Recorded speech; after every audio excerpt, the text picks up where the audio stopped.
Fifth Deadly Shadows, a game that was supposed to be free, I believe, made by a completely different studio than the first two games. This is the fifth game I have the least knowledge about, so should be fun.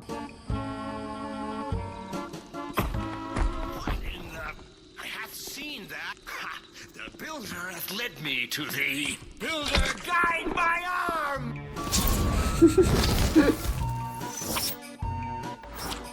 We made it to the end of the trilogy. This is Thief Deadly Shadows. This was going to be called Thief 3, but the series was now making its debut on the Xbox, so they didn't want to be scaring any new players off. My brain always wants me to call this Thief Invisible War, with good reason. It has some of the exact same problems, uses the same weird version of Unreal 2, and was made by the same developer. But that would be a little too harsh. Looking Glass may have been gone, but a lot of key figures did return. Having the studio behind Deus Ex do it seems like the next best thing. I'm going to have to structure this video differently because like Thief 1 and 2, it has a fan patch. Unlike the others, this one is much more substantial. So right off the bat, I need to say what's terrible. And what better sign could there be than the main menu? You can see my recording icon flash up there because it's a little unstable. So how about a new game? I got a tip last night from my fence. Heartless Perry. Yeah, remember those haunting atmospheric briefing cutscenes? Those are all gone now. But things get worse. This is papyrus font. There are only two reasons to ever use this. What the fuck? Okay, that's not what I expected. Man, fucking papyrus font jump scare, holy. One is you're a kid making a PowerPoint and you need your classmates to realize that you're in the know with ancient Egypt. Or you're making a high concept album. And you look into the eyes of the wolf, black and cold, red and old. This is neither, so it sucks. For the first mission, you're locked into normal difficulty. This might seem overbearing until you actually play it, and wow. You need to follow every move laid out for you exactly, and if you deviate from it even a little bit, then you fail. I know it's just a tutorial, but it's surprising to see this kind of mindset in a Thief game. Thief 1's training was linear, sure, but this feels like it's on rails. If you're coming into this fresh off of Thief 1 or 2, you'll notice that the movement is awful. That's because this is both a first and third person game. After some experimenting, I found out the controls are designed for neither. In Deadly Shadows, your movement is based on animation. When Garrett turns or strafes, his body has to actually move first. So that jitter you see when the animation snaps directions also carries over to first person. It adds a terrible layer of jerkiness to everything you do. It's like your legs have to approve a bill before they let you turn. What the fuck? Why would you want a movement like this in a fucking precise stealth game? Holy shit. A quick lean to check a corner doesn't work anymore. It's slow and you expose yourself to the light because I thought Thief 3 is kinda good. The whole time.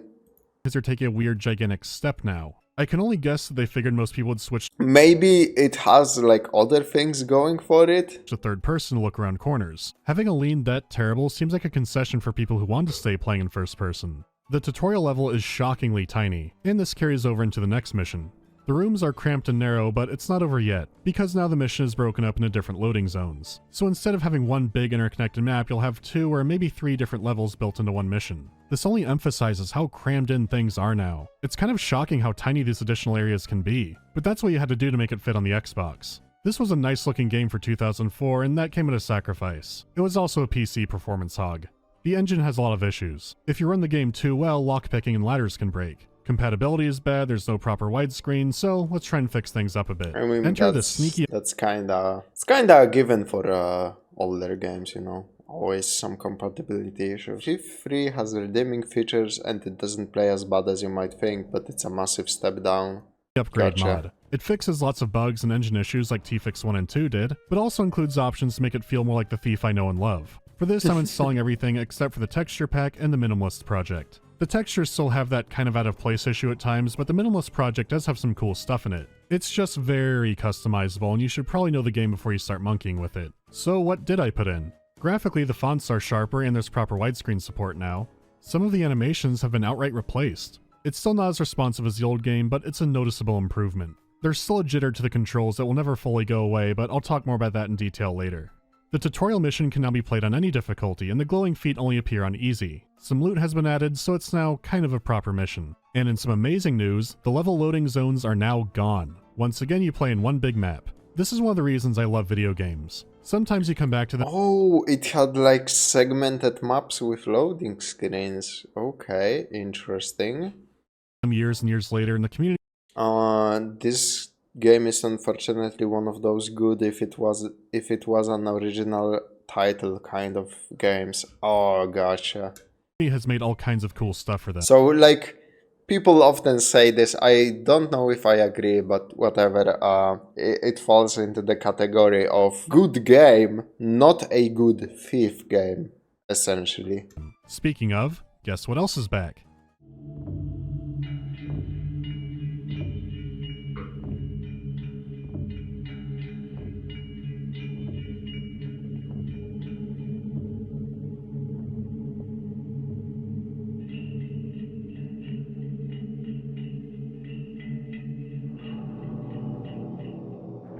I got a tip last night from my fence. Heartless Perry. A nobleman named Lord Julian has... Oh, that's so cool that they fucking made their own like bootleg atmospheric cutscenes. That's an awesome fun addition. Holy shit. some sort of quarrel and showed up at a local inn well after nightfall. All the mission briefings have cutscenes again. They are a bit limited since hand-drawn art takes time and money and they had to use screenshots, but the style is emulated really well. The choice of music and audio stingers is great. Once again, this is all highly tweakable, but the default install should take care of you.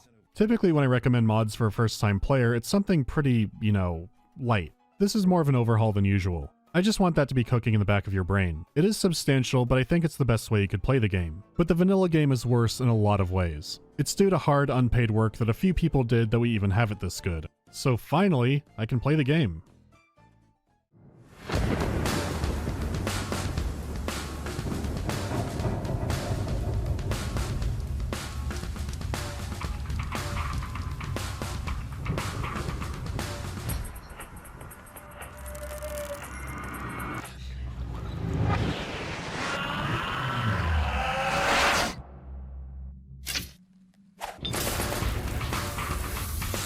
Garrett has quite the adventure resume, but once again, Come on, where's the like fucking hard rock or metal screeching? he's back to basics. It's not clear exactly how long it's been since Thief 2, but I'd have to guess at least a few years, because things look quite a bit different compared to Thief 2. That's a good place to start. Where Thief 2 could look a lot like the Dark Project, Thief 3 is on a brand new engine. The lighting is dramatic, using stencil shadows for its darkness. The same thing that games like Fear would use. The clarity makes it a lot easier to tell where you can sneak. The series was usually good about this, but there would be times when it was hard to tell how dark was dark. The light gem seeming to be brighter than I would think still happens, but not nearly as often. Also, a compass is attached to it now, which is a fantastic change. Controlling light is still a key to success, but there are some new tricks this time. You can be revealed by environmental effects like lightning or moving light sources. Oh my god, that's awesome. I don't think I ever seen another game where that happens. Holy fuck. Like the enemies that now carry them. So you can't rely on That's actually great, the thing with the lightning revealing you. My god. every guard just bumbling after you in the dark anymore. Sure, the models are better and the textures are better sometimes, but the new lighting is really where I found the most benefit. It's a case where having better graphics enhances the gameplay. It's clear where to sneak, and visually there's a lot of atmosphere. As for the art direction, it's gone backwards. In Thief 2, the city was going through a mechanical Victorian revolution, and that's all over. The only sign of the Mechanist Revolution even happening are some journal entries and a few turntables. It is mentioned that some massive trials happened, so I guess they decided that Karis was just like the Hindenburg of people, and stopped using anything he had anything to do with. So there are no robots this time, or cameras, or alarms, or even that many electronic lights. Though when they do show up a lot, you're in for a treat. So we're back to that more gothic style that Thief 1 had, where they just happen to have some electricity around. Honestly, I do prefer that over it going full steampunk, but it still feels like a bit of a loss. At the very least, I would have loved to have like a Mechanist holdout map, where they still have cameras and alarms and robots stomping around. Instead, technology seems to have regressed even beyond Thief 1. The hammers didn't ban it or anything because they are still making new stuff. It just seems like things were pulled too far back. But maybe that's more of a gameplay issue. It might stand out to me more because the location variety is a lot lower than it used to be. If you like stonework and castles, you're gonna have a good time. There's so much stone. Biblical Divorce Court didn't have this much stone. The Dark Project had a lot of castles too, but there might be like some red brick or wood paneling. There was distinction to it, and the Metal Age really stepped that up. Deadly Shadows does have some standout areas, but they feel more rare. After staring at footage like a madman for a while, I thought of some more reasons why. If you played the missions back to back, it might not be an issue. Yeah, you know what? I really think, like, looking at footage of Fifth 1 and 2, especially 1, there was a lot of, like, wooden, like, normal rooms and buildings where in some rooms stone was absent, right? And, like, that's cool visually, and I think that's kinda realistic. You know, the living quarters of people who could afford it were made out of wood instead of stone. And, like, it's uniquely a Fifth thing, because when games go on full-on castles, like, I don't know, thinking back to something like Amnesia, The Dark Descent. Why wasn't there a single room made entirely of just nice fucking wood, you know? Everything has to be stone if you have a castle in a video game. It's kind of fucking not only boring but also annoying. I don't know, it always like was a pet peeve of mine that when you enter a castle in a video game, your chances of seeing a nice like wooden room are so fucking low. It's crazy. The thing is, Deadly Shadows now has a city hub. You come back to it after every mission, you can buy and sell items, there are side quests. The point for now is that you'll be coming here a lot. The hub is mainly narrow castle streets, so then you go to a mission that looks just like it. It's atmospheric and looks nice, but it gets repetitive. What makes it worse is, as I said before, the levels are crunched down. It's a subconscious effect that's hard to put into words, so I'm wrestling with my caveman brain here. Thief has always tried to sell its levels as being like a real place. It had a scale to match that, which is still pretty staggering now. First City Bank and Trust feels like a place. It's enormous and interconnected, but also has some areas that would just be in a bank. You have teller offices, conference rooms, areas for the workers. There are out-of-the-way areas with no treasure that I guess you could hide in, but not many guards around there either. It's just something that a building like this would have. But now think that you're very space limited. You can't fit in as much non-essential stuff like that anymore. Your levels are already being cut apart by loading screens. So they tried to keep that aspect, but it's so scaled down that it's just kind of silly. The first few levels are especially bad about this.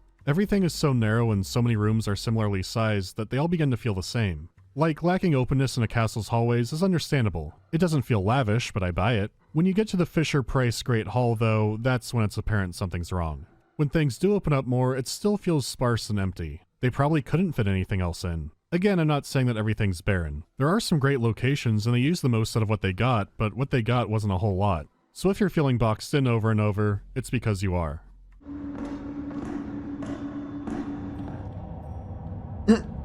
Deadly Shadows uses EAX4, so once again you're in for some good sound.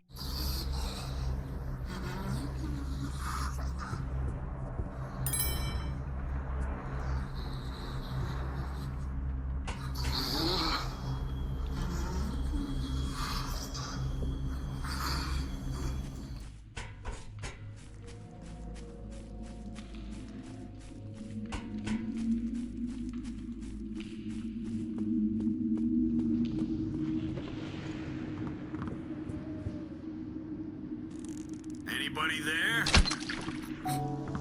We're friendly and don't know how to fight.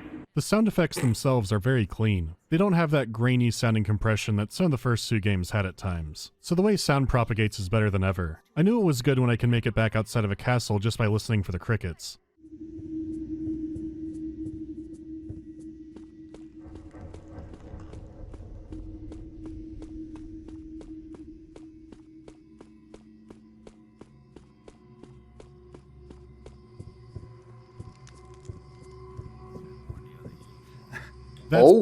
Oh yeah, that's very nice. Holy goddamn. Some good sound.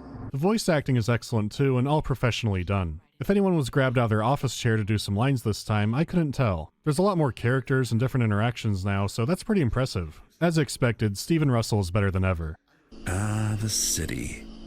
Obey the law, and there's no need to worry about the residents. The city watch are the guys who want to lock me up, though. Gotta keep my eye out for them. They're just a bit on the testy side, you know? Grumpy 'cause they're wet. Idiot. Wet or dry, zombies don't care. Oh! The only thing that's a step down quality-wise is the music. It's not grating, it's competent, but I don't remember it. They're fitting tension tracks when you're playing the level, but nothing really stuck with me.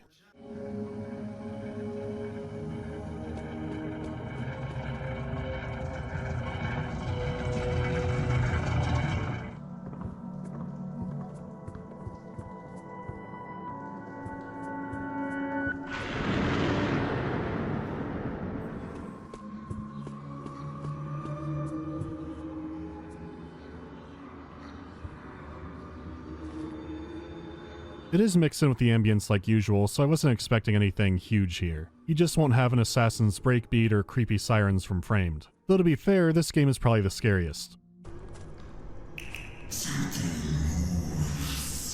By most accounts, the sound is better than ever, which makes this next part of it even stranger. Out of the entire trilogy of games, sound probably matters the least here. Previously, you would do your best to avoid metal and tile flooring. It would give you away quick, and training emphasized the importance of these surfaces. Thief 3 also has this, but a lot less importance is put on it. Moss arrows used to be an essential tool. In Deadly Shadows, I used them one time. At least when I did it for sneaking. Now they're a choking hazard.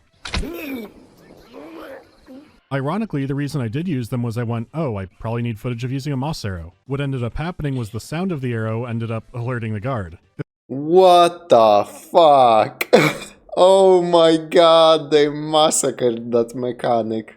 Holy. If the guard was around, the ideal time to use it, it would be better to not use it. Okay. It is more realistic rather than guards just not noticing like before, but you don't need moss arrows to set up a Kevin McAllister ambush, you just walk up and blackjack them. The surfaces just don't matter as much.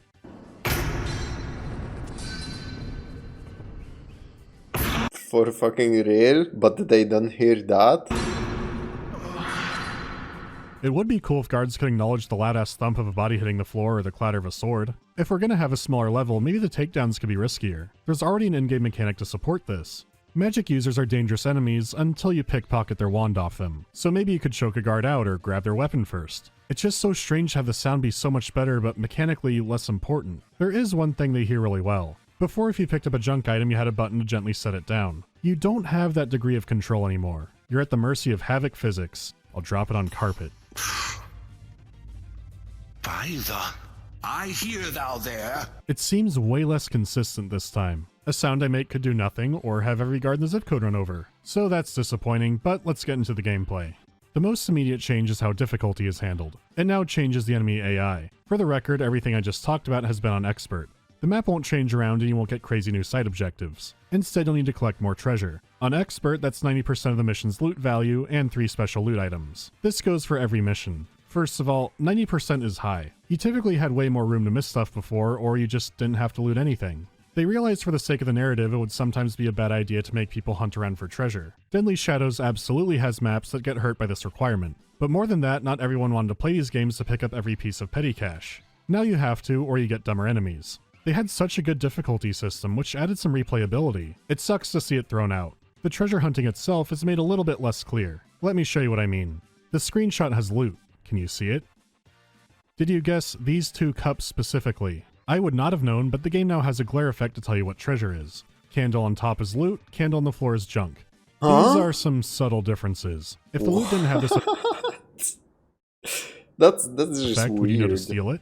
How about this one? Something by the jars? Also, this map has worthless banners all over the place. Looks important, not treasure. Out of the way, that's treasure. Turn the lights off when I still need them. Truly, these are dark times. What? So loot glare helps out, but it's not always there. Special loot in particular can require some reading, so make sure you're paying attention. Because the briefing won't tell you what to look for, you'll need to find clues in-game. It's that 90% requirement that's the problem. The one time I couldn't make the loot requirements in the first 2 games was Haunted Cathedral. But it didn't take me long. To pass it, you needed about 75%. You can miss a decent amount and still be fine. With 90, you can miss a single chest in a corner and have to hunt around for it. It's weird because these are the smallest maps in the series, but I probably had to go back and hunt for loot about 2 or 3 times. It's so steep that it actually takes away a story decision. There's a level called the House of the Widow Moira. I like this one a lot. It's a seaside mansion that reminds me a bit of Dark Corners of the Earth. It's also right next to the mission with the fish people. But this is good, there are secret passages and tunnels, and it feels like a thief game. The thing is, I always want to call it the Window Moira because the widow's always staring out a window. You can help her out a bit and she'll send you a nice note, but that won't happen on Expert. Because now you have to steal the inheritance that her loving husband left her. She's like, not well. The sneaky upgrade actually has an option to change this because it's so weird. The thing is, none of this would matter and I would just say play on hard, but then you get the dumber AI. In conclusion, the difficulties are weird. As for the mission-to-mission gameplay, it's still really good. The same core gameplay loop is here with some enhancements and some changes. I'll start with some positives. Even with the sound inconsistency, the guards act smarter than before. They search more methodically and they're prone to noticing missing objects. They're better at running off for help and just working together. I believe I saw something. It's very strange. I'm with you. Suspicious guards are now more of a challenge. There was a change to blackjacking that I didn't like at first, but I did grow to appreciate it. When you can score a knockout, it now raises automatically. It's now a sure thing that they'll hit the ground. Because there would be those times when you had a perfect one lined up and it just would not happen. The catch is, if an enemy is now suspicious with their weapon out, you cannot knock them out with a blackjack. Their senses are high and they're bracing for attack. Something like that. Noisemaker arrows and other suspicious tools now get them amped, so distracting and stunning tools can't be used to knock people out. This does include the flash bomb. It is a little silly that this makes them immune, but flash bombs are very available now. It would be an I win button, but that's what gas is for. But that's more pricey. Also, you have to worry about the demonic chairs. They will try to kill you, and they give their users terrible power. I don't know why. Their power is that you can't blackjack anybody sitting down. That's weird. Everyone knows sitting Why? Why? is when you're most vulnerable to a blackjack. You're kidding with that, right? Don't try it. As for your robbery loadout, some items have been cut, but it's a good arsenal. How you use Man, that blackjacking the fucking guards and people sitting down thing is so weird. Like, yeah, when a NPC sits down, you naturally assume they are more vulnerable, not fucking less. some items like holy water was changed around, and the only brand new item is an oil flask. You can set people on fire or just do Home Alone shenanigans. Out of everything, the bow and its many arrows have remained largely intact. Broadheads, water arrows, they're almost all here. Unfortunately, the one that was cut was pretty significant as you no longer have rope arrows. I guess vine arrows too if you want to stretch. I'm not entirely sure why this happened. It can't be the levels being too small since some do have some verticality to them. If I had to guess, it would probably be that it didn't work or it looked really stupid in third person. Whatever the reason, it is replaced with a new ability you get later on. Handy wall climbing gloves. They only work on certain surfaces and there is some, technique to them. Remember the whole animation-based movement system? Well, that's still happening. See, here I can easily climb up because there's room for it, unlike here where there is no room. The ledge is too tiny and I'd fall, but this one is okay because there's a little more room, and this one, they expected me to climb through the banister? It's walled off. This is the only way to get up there. It's time to talk about the movement. The wall climbing is awkward and incredibly shitty lined up next to the rope arrow. You don't need to do it too often, so fine. But when I'm just walking and get stuck on the staircase, oh, it's bad. What? The third-person view does let me see what I'm getting stuck on. So I feel less crazy because sometimes I'm stuck on nothing. Is it the pipe? Are the floor tiles too high? I don't know. What the fuck were they cooking with this movement system, man? Because it seems a whole lot of nothing. I get through. From time to time you get stuck and it breaks down completely. If your movement suddenly becomes smooth and really good and responsive, it's actually because the game's breaking and your legs aren't moving. You can't do anything though, so you do have to reload a save. Let me show you the pain of it working. That jump seems pretty low, but is it too high for legs and too short for arms? Yes. In the previous games this would be a brainless jump, but now it's pretty tricky. What really gets me is I fell again and dropped on the platform below and saw this really high jump and then no problem. The things that can happen are beyond my understanding. And no, it's not the sneaky upgrade doing something because this has way less problems. Now imagine doing precise movement. I could do a tightrope before, but now look at this board. I lurch forward, the screen freaks out, and I fall, because each leg isn't really making contact. When I say the controls feel like they were designed for neither view, this is what I mean. In first person, I could climb it, I'm just being careful not to let a leg go over. But I'm fine after. In third person, it looks weird, but I can do it just fine. At least until I get to the pipe on the end, which I'm too high to jump on. I look down and try to climb, nothing. I go to first person, look down, then it works. I don't know what you want from me. Third person was a mistake. It didn't have to be like contemporary stealth games. I wouldn't mind it if the controls weren't compromised. To no big shock, swimming is also gone, which again is understandable, but then why have the Sunken Citadel, a level about a sunken ruin filled with fish people? Like, it's a fine level on its own, though it might be the most appropriate in the series to have some underwater sections, and this doesn't have that. It's the slightly damp Citadel. I know this was definitely an idea that might seem good in theory, having your animations dictate your movement, but it's not good in practice. It's a good idea for a game like fucking Red Dead Redemption, where you want to be everything as realistic as possible, even if it makes your movement shitty, but in Thief, I don't think so. Like, that's not even a good idea for Thief, I think. Thief 2 designed levels before making the story, but this seems like that, but even farther back. Like, assets were being made before they were sure what the mechanics would be. Most of the time, playing on Expert meant you couldn't kill anybody, but now you have free reign to kill combatants because it has to be more free-form. At one point in the story, Garrett is framed for killing a keeper, so he needs to infiltrate their compound to find evidence that proves he's innocent. And during this mission, you can kill keepers. The story and gameplay were incredibly intertwined, but that doesn't seem to be the case here. Whether it's story or just moving, there's a disconnect there. It feels like playing a different immersive sim. The starting philosophy was murder is the mark of an amateur. You could block with your sword and kill creatures, but you didn't want to kill people. What can I do? The cold feels nothing now. Garrett, I begs, return me to the green. Kill me. This is a pretty big moment in Thief 2. Garrett's always been adamant that he's a thief, but he's not a murderer.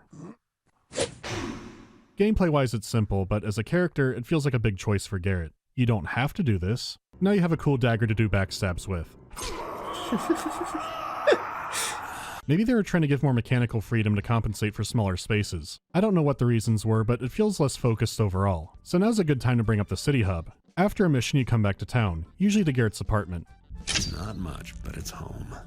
It's not a big equipment stash or anything, so you won't spend much time here besides robbing your neighbors and your landlord. There's now a town to explore and random pedestrians to mug. The area is as confined as you'd expect, but there are fun things to do. Besides random breaking and entering, there are many side quests to pick up. My favorite being sleazy fake Garrett. All right, Mr. Brent. And don't forget, if you want Garrett-type services, you gotta offer Garrett-type prices. It's nowhere near as elaborate as a mission, but they're fine side attractions. You'll also be doing a lot of sneaking or running. Garrett remains wanted by the City Watch, who will either kill him or throw him in prison. You skulk around finding secrets, and the town changes a little bit day by day. Nothing too big. More importantly, you're also unlocking new districts to visit. This gives you access to new black market fences. You have to pawn off all your loot after all, and some fences only deal in specific items. The same goes for buying new equipment from different shops. Everything is persistent now and carries over between missions. So you can hoard up items, but due to progression you can't get endgame stuff until later. Your health also carries over, so to not die you need to keep stocked up on health potions. I'm kind of conflicted on the hub.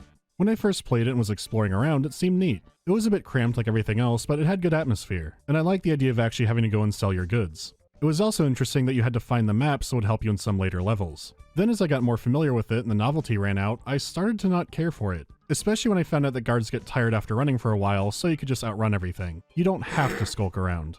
Then as more districts unlocked, I switched around and started appreciating it again. I do like it as a grounding point, and without it, the game would be very short. The only thing I hate is how big of an area it claims to be. The city always seemed monolithic and ancient. Ironically, by actually showing it in a limited way like this, it ruins that effect. This brings me to the fact yeah, I was about to say, to me the hub world seems very cool actually.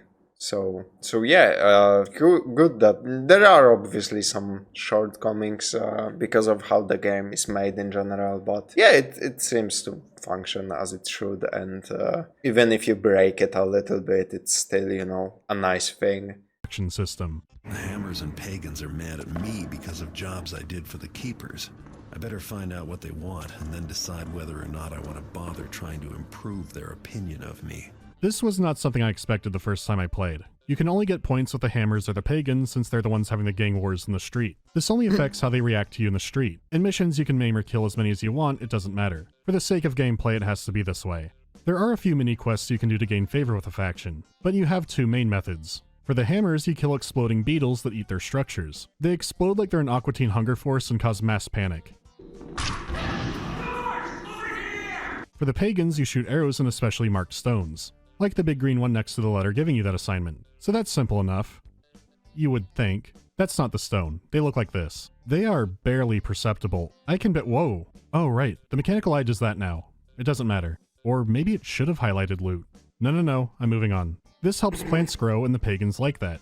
There are other things to do, but you can easily get on the good side of both factions. If you are buddies, you can hang out in their areas of the city without being attacked. Things that you might have to sneak or steal to get access to, they just let you have. If you're a moron like me and kill every bug and find every rock, you get a reward in your apartment. The pagans give you a shrubbery that grows moss arrows, and the hammers give you a pipe that drains Tylenol. Of course, with the way districts unlock, the game is basically over by the time you get these. I can only blame myself, and I do. It is kind of half-baked, but it does lead to one of the funniest parts of the game being even funnier. I'll get more into the story soon, but this is too good not to show.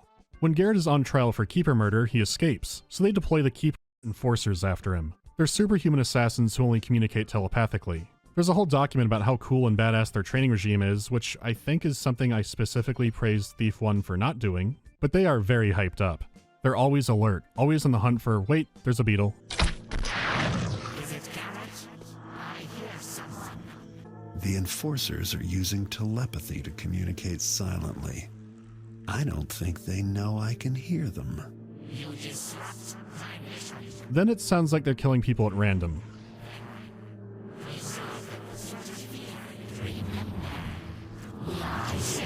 Oh Jesus Christ, what? They look scary, but I killed beetles.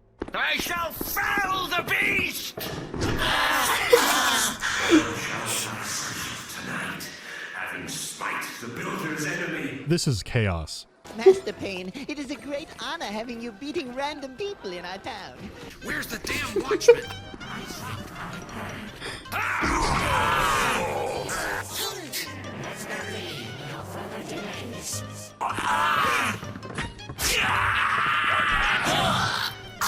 What's all this?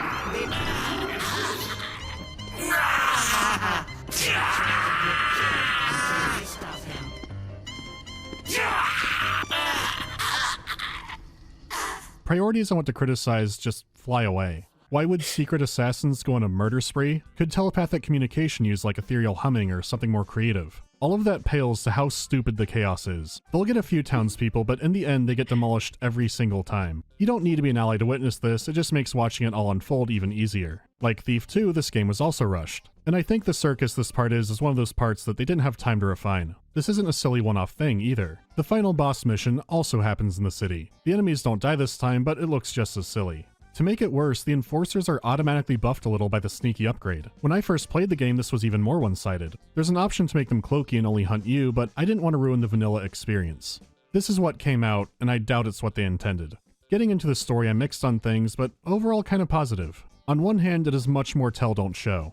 The game relies more on notes and journals than environmental storytelling, except for one level especially, which I'll get to. I remember it, it remembers me. Anyway, having a dictionary of what, like, all the insults mean is stupid. However, all the catching up new players stuff mainly happens in these notes. So the main story doesn't have Garrett retreading things that longtime players already know. It's to the point where first-time Xbox players were probably confused on what was happening. As a longtime player, I was happy with it. That said, some of these notes desperately needed a different way to convey the information. Ha ha ha, Garrett would never find my weakness, so would let him do this with his blackjack. As established previously, the Keepers have written everything that will happen. The Dark Project and Metal Age were both prophesized. They use their sneaky means to change destiny. Except now the writings appear to be changing on their own, so something's happening.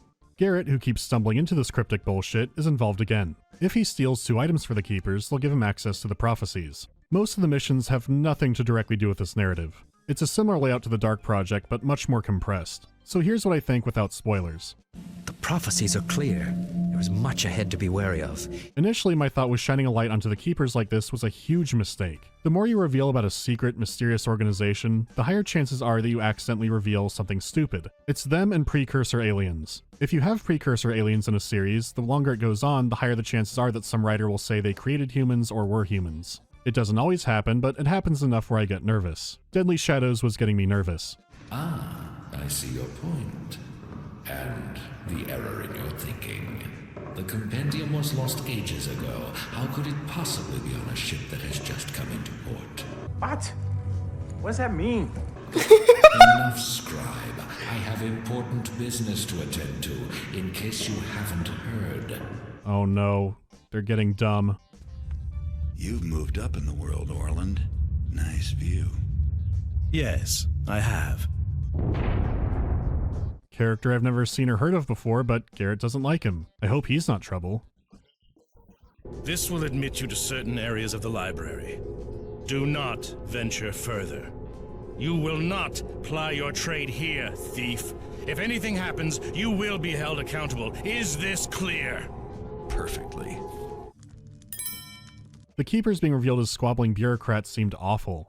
I guess their previous mystique made me think that they were above all that, though at the same time it does explain more why Garrett left. I always accepted that, it wasn't a burning question or anything, but sure, the Keepers are flawed like anyone else and they squabble a lot. I thought the Keeper internal power struggle was going to be the focus, which it is, but some elements get twisted around. Interesting elements do come out of that, but unfortunately, some of it does feel like a retread of the Dark Project.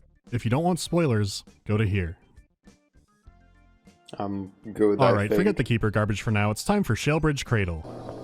This place hath nothing of value for thee to steal. I'm more interested in those papers of yours.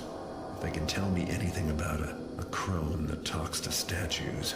Thou hast seen the hag? Not just seen. She tried to kill me, but I hear you've been trailing her for years. Yea, I hath followed her trail, but it hath not been clear. I had even doubted anon that her crimes were more than my own imaginings. But that thou hadst seen her as well. 'Twas in my boyhood, in the orphanage known as the Shalebridge Cradle, that I spied her. I didst play at a game with mine friend, and I was hidden, and my friend sought me. Then a hag, a bent and evil apparition, came from the darkness, near enough to touch, and my friend did scream. But I was a child, and afraid, and then 'twas over. The orphanage grew a dark and haunted place, and now none dare enter. When came I to mine manhood, and was saved by the order of the hammer, I sought the hag again.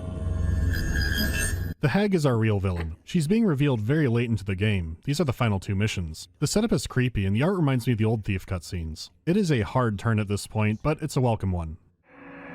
I'm used to the dark, but this feels like a house with bad dreams. Yeah, let's go in. Shalebridge Cradle is like a combination Pizza Hut and Taco Bell, but more pleasant, being a combo asylum and orphanage. Walking in, there are no guards, no signs of anybody. This will already be throwing people off. And then the noises start.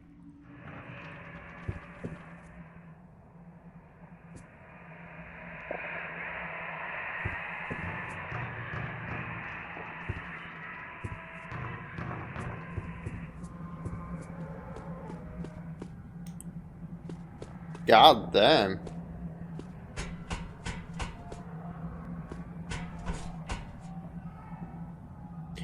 Should have made more fucking missions like this, I guess.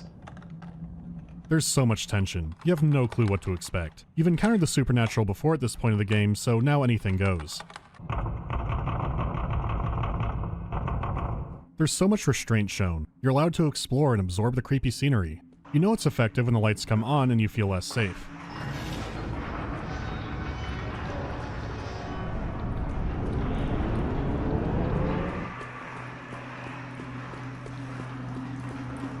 Right when you're sort of getting used to the outer cradle, you need to go deeper. There was a loading screen here. It's gone now. I remember it making me feel even more trapped.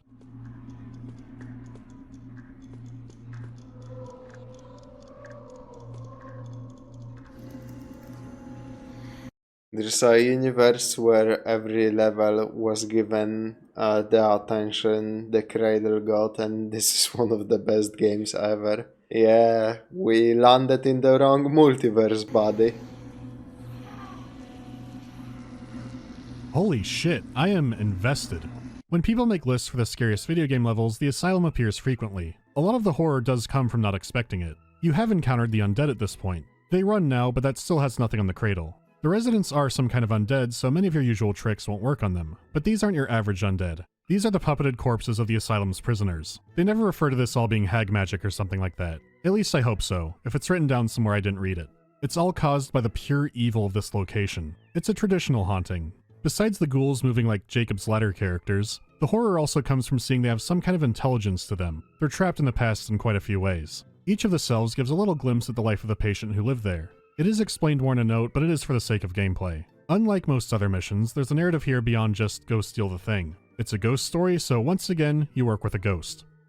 She looks familiar. It's that keeper translator girl. But that can't be. This portrait must be as old as the building. I can hear you breathing. Nobody here in the cradle does that anymore. Terry's voice acting is also incredible. Mystery of the time loop aside, she needs Garrett's help. The will of the cradle is keeping her spirit trapped there. To sever that link and free her, objects that remind the cradle of her must be destroyed. First, you get rid of a blood sample. Then you need to find her nightgown, which will need to be burned up in the morgue. It's not too eventful.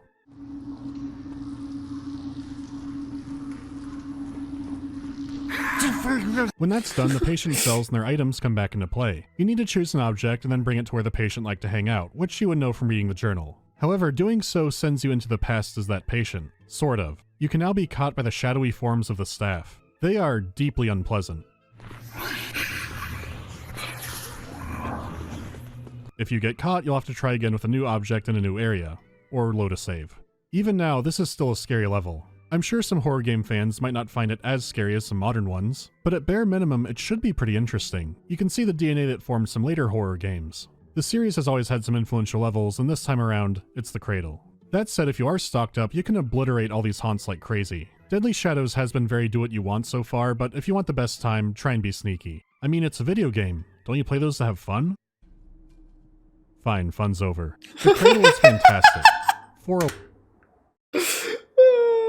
I love it that every time fun in video games is brought up, immediately pathologic comes into the fucking equation to stomp that idea out. A while. As much as I enjoy it, I do think it overstays its welcome. Because after the Toy in the Past trip, you're still not done. You get my diary? In the real world, it's all torn apart, and we never find all the pages. But in the past, it's just the way I left it. Okay, all the way back to the outer cradle, back to the attic. Depending on the object you picked, you might be closer. I now have the diary, back to the inner cradle to burn it. My diary is gone. Good.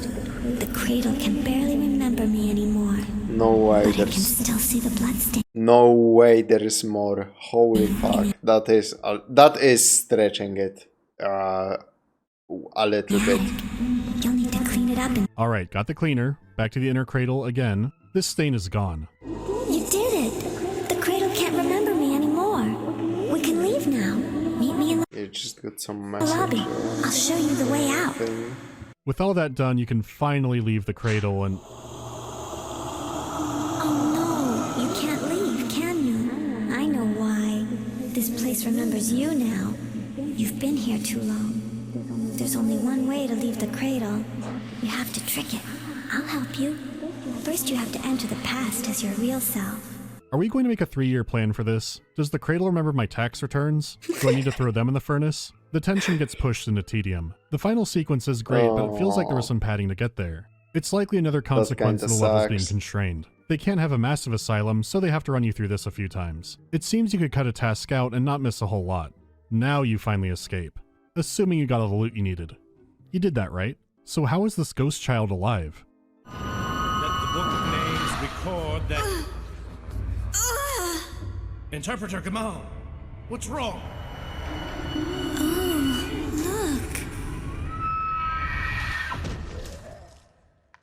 look.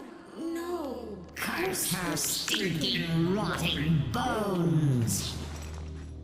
You think you can snare me, trap me with your secrets? I am secret, kept for decades. You scratch out glyphs and think you have them, but I wear them, drink them, breathe them, know them far better than you.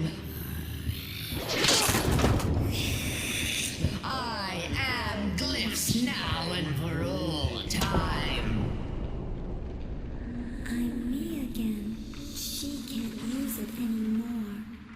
Gamal the hag was using Laurel's body to disguise herself. Even with her being revealed as some kind of Lovecraftian John Carpenter monster, it feels like such a retread of the Trickster's reveal, and not even close to that good.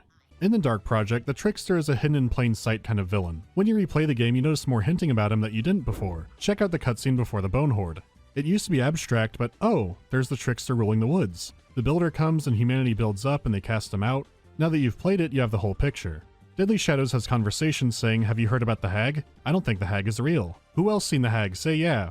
What I find more intriguing about her was what she was actually up to. She's an ancient, centuries-old magic user who infiltrated the Keepers. It is easy to do that when you help found the organization. The Keepers always thought they were safeguarding the city and changing fate. It turns out that with this kind of magic, destiny is set in stone. The Keepers had no real influence at all. She was manipulating them to think they were by removing key prophecies that would mention her, change notes here and there, and get rid of anyone who got too close to the truth. Then frame Garrett, because Garrett can turn people to stone. Whatever.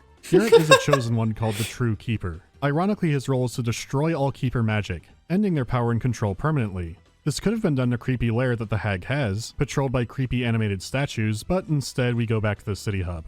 It's bad, but our favorite guard Benny does end up being a hero. At least in my game he was.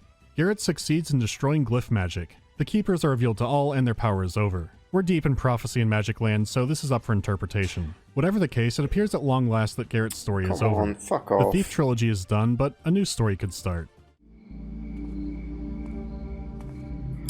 Lay down at least, man.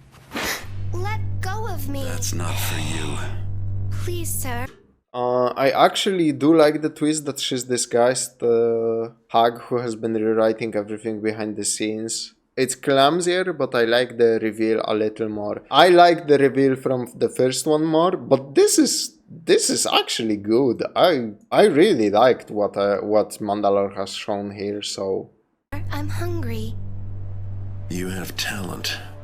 It's no easy thing to see a keeper. Especially one who does not wish to be seen.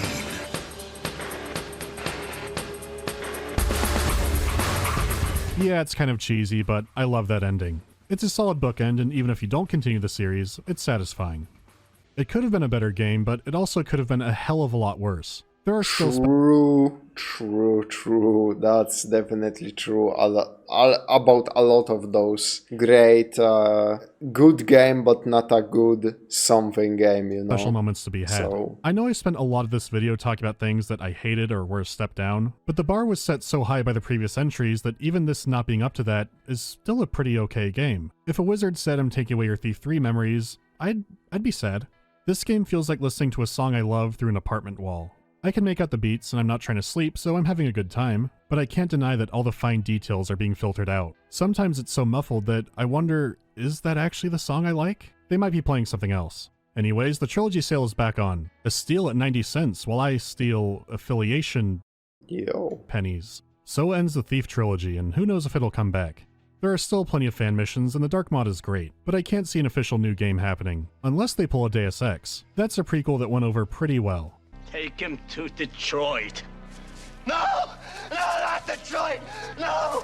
No, please! Anything but that!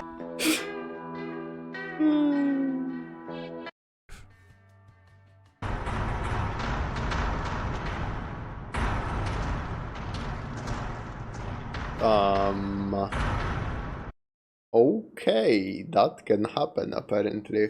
Yeah, that's everything for Thief 3, the Deadly Shadows. Man, I liked the hub world, but it seems like they shouldn't have put any fucking missions in there, man. Like, those missions should have been self-contained, without, like, those random side NPCs, because that's rough, man. That's rough. And yeah, for people watching on YouTube later, this is it. Thank you very much for watching and supporting the channel, and I will see you guys in the next one.